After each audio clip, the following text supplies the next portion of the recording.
এখন গাঁৱত এজন বহুত ধনী মহাজন আছিল। এদিন ৰাতি তেওঁৰ ওচৰলৈ মা লক্ষ্মী আহিল।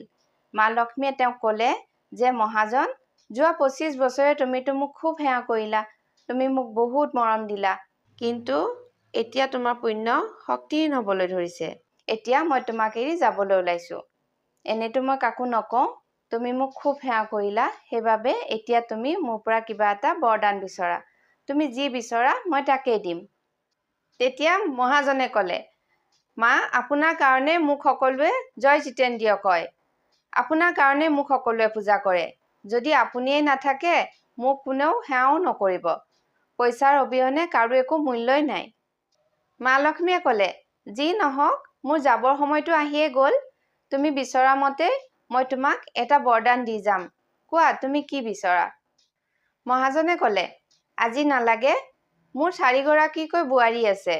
তেওঁলোকক সুধি মই কালি ৰাতি মোৰ বৰদান বিচাৰিম। মা লক্ষ্মীয়ে ক'লে, সেয়ে হ'ব।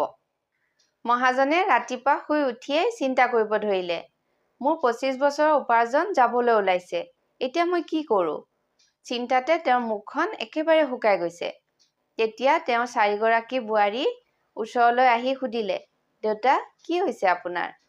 আপোনাৰ মুখখন দেখোন চিন্তাতে শুকাই গৈছে। তেতিয়া তেওঁ ডাঙৰ বোৱাৰীৰ ফালে চাই ক'বলৈ ধৰিলে, চোৱা, এয়া যি আমাৰ সুখ, আমাৰ সম্পত্তি, এই সকলো পুণ্য যাবলৈ ওলাইছে। তেতিয়া বোৱাৰীয়ে ক'লে, এইবোৰ কি কৈছে দেউতা? মহাজনে ক'লে, মা লক্ষ্মী আহিছিল আৰু ক'লে যে মোৰ এয়া তোমাৰ ঘৰত শেষৰটো দিন, যি বৰদান লাগে লৈ লোৱা। তেতিয়া ডাঙৰ বোৱাৰীয়ে ক'লে, দেউতা, এটা কাম কৰক, মা লক্ষ্মীৰ পৰা ইমান সোণ বিচাৰক যাতে আমাৰ আৰু কেতিয়াও পইচাৰ অভাৱ নহয়। মহাজনে ক'লে, ঠিক আছে। তাৰ পিছত দ্বিতীয় গৰাকী বোৱাৰীয়ে ক'লে, যি খেতিয়কৰ ছোৱালী আছিল, যে দেউতা, সোণৰ একো ভৰসা নাই। আমাৰ অন্নৰ ভঁৰাল বহুত আছে।